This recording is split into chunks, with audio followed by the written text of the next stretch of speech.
So pickleball is a funny name. Pickleball is a game that is played on a court that's 20 by 44, same size court as a badminton court. If you ever played badminton, that's the size, about 1/4 size of a tennis court. But it's with a wiffle ball and a paddle. It's not with a racket, it's with a paddle. It comes from Bangwidge Island in Washington State back in 1965. So how it got its name was from, they say there was a dog named Pickle, and the dog would go chase after the ball, and that's how it got its name through the dog Pickle. Pickleball is a funny sport. I mean, you can play and have a great game, and the next game you play, you can lose. You know, you can get called pickle, you can 0 to 11. It's just crazy. But you want to keep on playing, even if you get beat really bad, you still want to keep on playing. It's addictive. It's easy to pick up. You can get out and hit a paddle back and forth. Like there's a couple over here right now, looks like they're just starting out in pickleball. And before you know it, you're hitting that ball consistently back over the net, very much keeping it in control. And then you can go from there. You can see these little racks right here on the screen. You put your paddle there, and then you have 4 at a time, 4 groups, 4 different paddles. And then those paddles, whoever court comes off and somebody else that court's open, those 4 people will play with each other, and you don't even know who they are sometimes.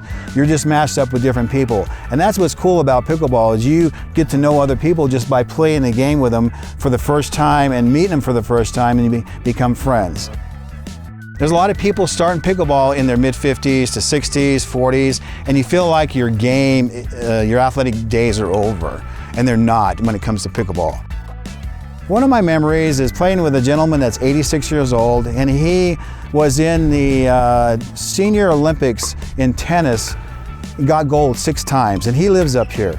He went with me to play in a tournament down in Thatcher, and we were partners, and now he's 89 years old, and he's still playing, and he's good. He can't move as much, but he has all kinds of juju, all kinds of spins on the paddle. It's so fun playing with people that age, because it helps me knowing that I have a long time still to play pickleball. So in the last few years, they've been talking about getting some courts here because of the popularity of pickleball. Pickleball's been growing up here in the White Mountains tremendously in the last few years. A lot of your courts are played in the country clubs. They have 8 courts in Torreon, 4 courts up in the Pine Top Country Club, 8 courts in White Mountain Summer Homes. Juniper Ridge has courts. The city knows that pickleball is getting so popular and people want to play. These courts are full a lot of times in the morning. So they realized, man, we got to make some more courts. So they went out to get some grants, and they got those grants submitted to them. And in this month, these courts are going to be starting underway in construction.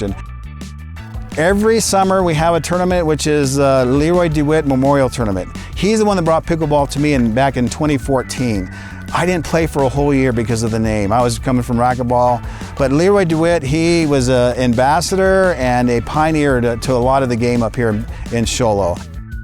Every end of July, we have a 2-day tournament. It'll probably be a 3-day tournament next year because it's getting so big. We'll probably have over 300 players next year because of the new courts that are coming up. There's other tournaments that are going to be starting in Torreon and up in the Country Club. We have Apple League up here. Some people are familiar with the Arizona League in pickleball. It's a fun league to be a part of. It's like softball leagues you played in or volleyball leagues. We have leagues in pickleball also here besides tournaments. I'm a life coach also, so I try to teach to be good etiquette on the courts. So one thing that I brought up, and I'm going to have a banner up here on these screens called Court Strong. Court Strong is having that you're ambassador to pickleball, that you want people to feel comfortable and come and play with you, feel welcome, to be able to have good sportsmanship with them, to be able to be patient, to be able to have good communication on the court, and also to be able to not argue over calls. You give the benefit of the doubt to the person that hit that ball. If it looks like it's close, I would call it in, because it's going to come back to you. It's going to help you out in the long run. And then also to be able to give kudos to the partner that you're playing with. Good shot, way to go, paddle tapping. Same thing to the people you're playing. Give kudos to them when they make a good shot. And you want to be remembered as a player that they want to play with, not, oh, there's that guy, I don't want to play with him. So even though if you win or lose, you just want to be a good player that people are going to enjoy playing with. Pickleball is a family, another family to me. Have over, probably I'll say over 500 to 600 people that I met playing pickleball that's part of my family now. We're good friends.